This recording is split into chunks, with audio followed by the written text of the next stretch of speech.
Assalamualaikum warahmatullahi wabarakatuh. Alhamdulillahi rabbil alamin wal aqibatu lil muttaqin wala haula wala quwata illa billahil aliyil azim. Asyhadu an la ilaha illallah wa asyhadu anna Muhammadan abduhu wa rasuluh. Allahumma shalli ala sayidina Muhammad wa ala ali sayidina Muhammad. Bersyukur kepada Allah, berselawat kepada baginda Rasulullah. Alhamdulillah, pada kali ini Allah masih memberikan kepada kita nikmat kesehatan dan nikmat kesempatan hingga kita masih bisa menghadiri presentasi yang sangat berbahagia ini. Salawat dan salam kepada Rasulullah sallallahu alaihi wasallam bil lafzi Allahumma shalli ala sayyidina Muhammad wa ala ali sayyidina Muhammad. Alhamdulillah, mudah-mudahan dengan syafaat yang kita lapaskan Allah memberikan keberkahan kepada kita hingga suatu saat nanti di hari kiamat di padang mahsyar Rasulullah sallallahu alaihi wasallam bisa memberikan syafaatnya kepada kita, bisa mendapatkan naungan di mana saat itu adalah hari pembalasan. Selanjutnya langsung saja yang kami hormati Bapak pembimbing kami yaitu Bapak Mutasir SHI MSI. Sebelumnya saya mohon maaf, mana tahu pemakalah kami ada kejanggalan, ada pembacaan titik koma yang tidak pas pada tempatnya, kami mohon maaf. Selanjutnya kami sebagai pemakalah terdiri dari 3 orang. Yang pertama Heru Maulana, yang kedua Nanda Rahmat, dan yang ketiga yang terakhir saya sendiri yang bernama Ibrahim Zahid. Oke, langsung saja kepada saudara kami Nanda Rahmat, kami persilahkan untuk membacakan bagian A dengan makalah yang berjudul Pemimpin. Terima kasih kepada saudara Nanda Rahmat, kami persilahkan. A. Pengertian pemimpin. Dalam bahasa Indonesia, pemimpin sering disebut penghulu, pemuka, pelopor, pembina, panutan, pembimbing, pengurus, penggerak, ketua, kepala, penuntun, raja, dan sebagainya. Sedangkan menurut istilah, memimpin digunakan dalam konteks hasil penggunaan peran seseorang berkaitan dengan kemampuannya mempengaruhi orang lain dengan berbagai cara. Pemimpin adalah suatu lakon atau peran dalam sistem tertentu. Karenanya seseorang dalam peran formal belum tentu memiliki keterampilan kepemimpinan dan belum tentu mampu memimpin. Istilah kepemimpinan pada dasarnya ini berhubungan dengan keterampilan, kecakapan, dan tingkat pengaruh yang dimiliki seseorang. Oleh sebab itu, kepemimpinan bisa dimiliki oleh orang yang bukan pemimpin. B. Anjuran patuh pada pemimpin. Seorang kepala negara adalah pemimpin atas rakyatnya dan akan diminta pertanggungjawabannya perihal rakyat yang dipimpinnya. Seorang suami adalah pemimpin atas anggota keluarganya dan akan ditanya perihal keluarga yang dipimpinnya. Seorang istri adalah pemimpin atas rumah tangga dan anak-anaknya dan akan ditanya perihal tanggung jawabnya. Seorang pembantu rumah tangga adalah bertugas memelihara barang milik wajikannya dan akan ditanya atas pertanggungjawabannya. Dan kamu sekalian pemimpin yang akan ditanya atas pertanggungjawabannya. Hadis riwayat Muslim. Pemimpin disebut imam. Pemimpin juga bukan hanya berarti seseorang yang memimpin suatu lembaga formal, tetapi juga setiap orang yang memimpin diri sendiri sebagaimana dijelaskan sebuah hadis yang diriwayatkan Ibnu Umar radhiyallahu anhu dari Nabi SAW bahwa setiap orang adalah pemimpin dan akan diminta pertanggungjawabannya atas kepemimpinannya. Dalam kehidupan sosial dikenal pemimpin formal. Ini pemimpin yang dipilih melalui suara terbanyak seperti wali kota dan gubernur. Al-Quran menjelaskan kriteria manusia atau pemimpin yang baik adalah orang yang kuat dan amanah. Surah Al-Qasas ayat 26. Yang diperjelas dengan pujian penguasa Mesir kepada Nabi Yusuf alaihissalam. Sesungguhnya kamu mulai hari ini menjadi seseorang yang berkedudukan tinggi, kuat secara posisi, lagi dipercayai pada sisi kami.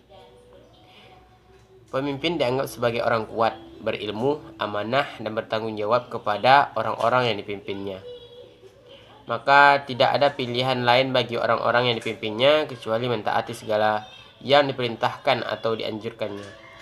Al-Quran menjelaskan, hai orang-orang yang beriman, taatilah Allah dan taatilah Rasulnya dan ulil amri di antara kamu.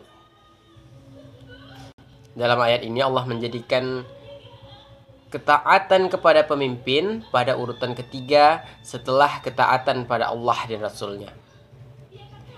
Pemimpin di sini tidaklah datang dengan lafaz perintah taatilah, karena ketaatan kepada pemimpin merupakan ikutan dari ketaatan kepada Allah dan Rasulnya. Oleh karena itu, apabila seseorang pemimpin memerintahkan untuk berbuat maksiat, maka tidak ada lagi kewajiban mendengar dan taat kepada mereka.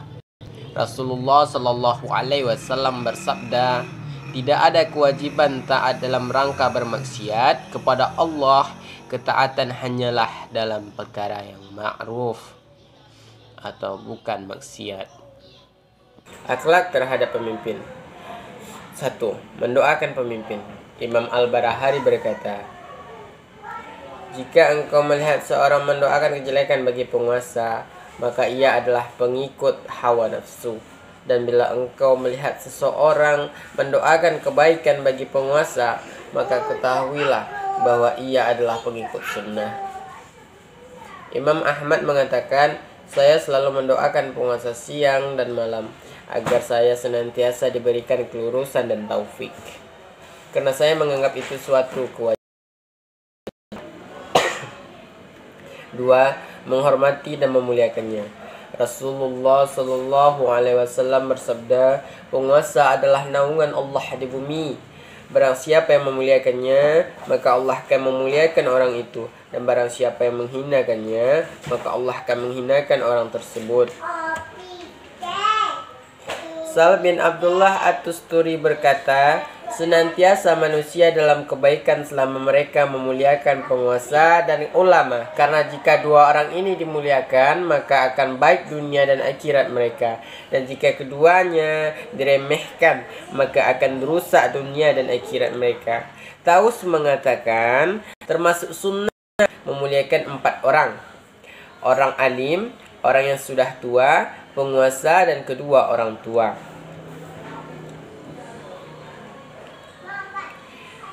3. Mendengar dan taat.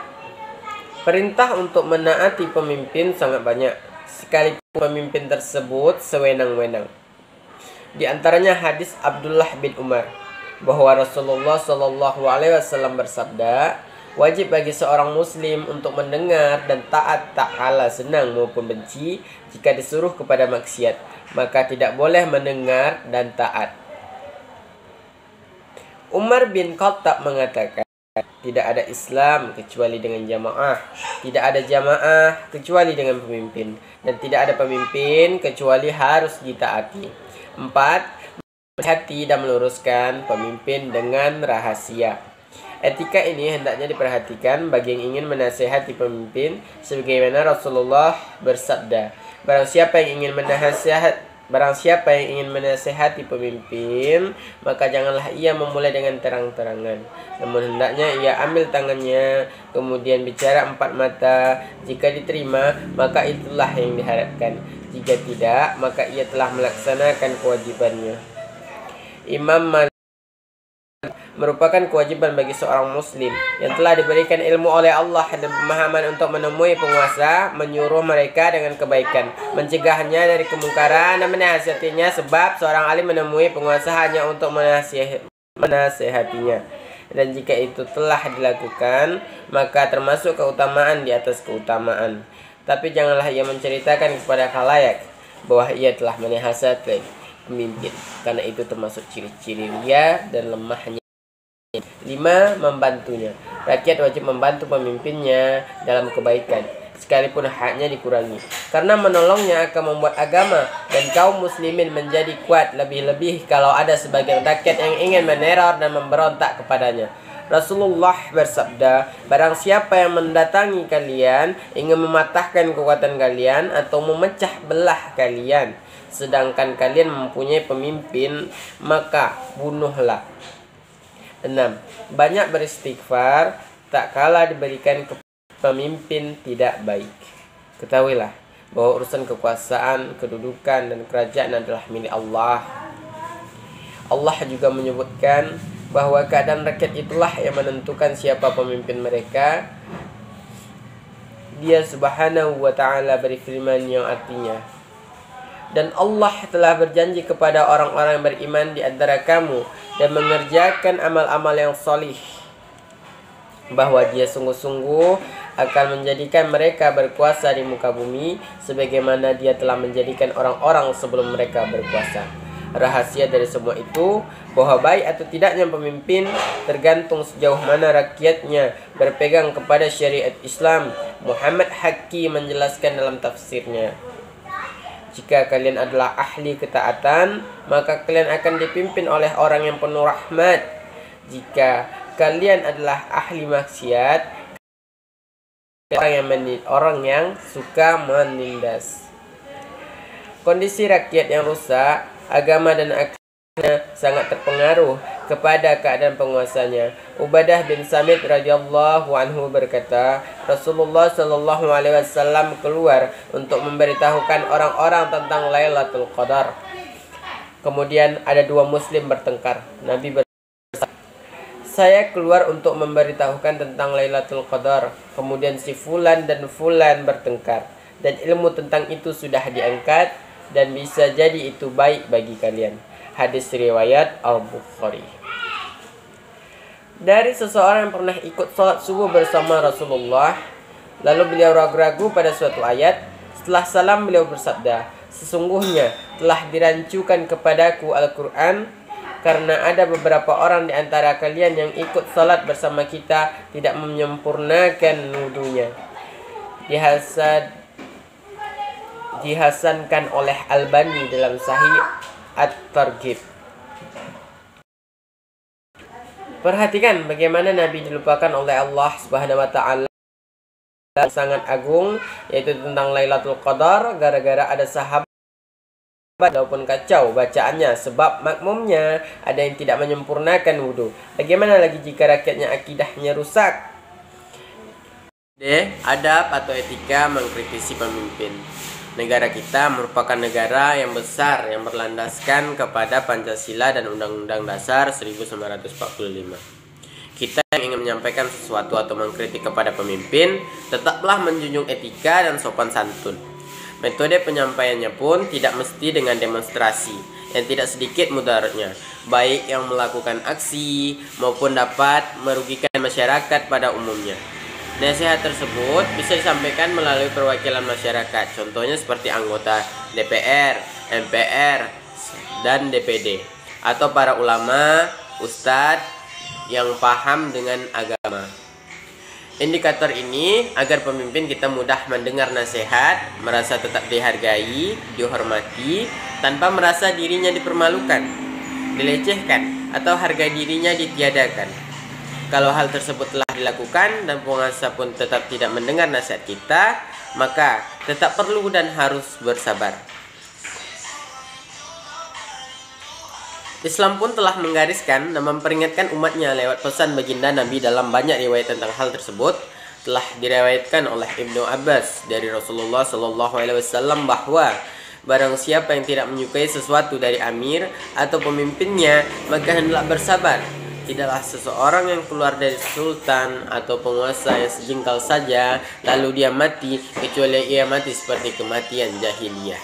Hadis riwayat Muslim.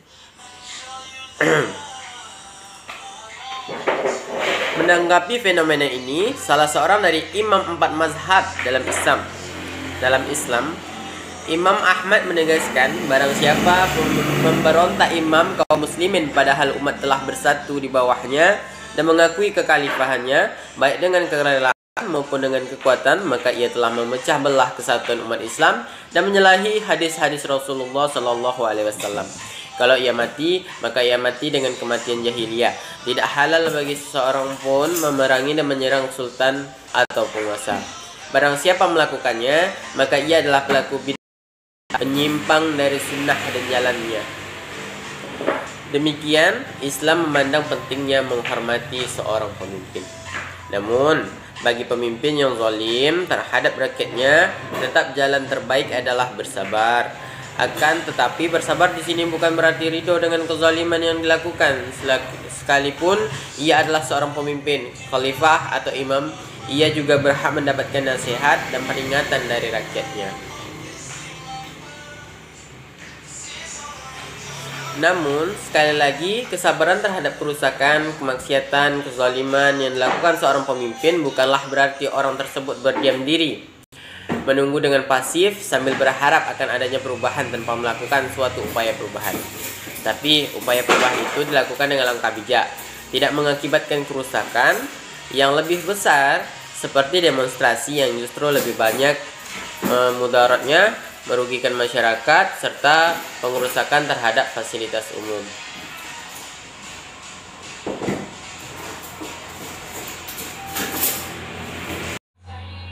Demikian isi presentasi kami pada hari ini. Semoga apa yang kami sampaikan dapat bermanfaat bagi kita semua. Jika ada kekurangan, mohon dimaafkan, karena kesempurnaan sungguh hanyalah milik Allah Subhanahu wa taala saja. Akhirul kalam, subhanaka Allahumma wa bihamdika asyhadu an la ilaha illa anta astaghfiruka wa atubu ilaik. Wallahul muwaffaq ila aqwamit thoriq. Wassalamualaikum warahmatullahi wabarakatuh.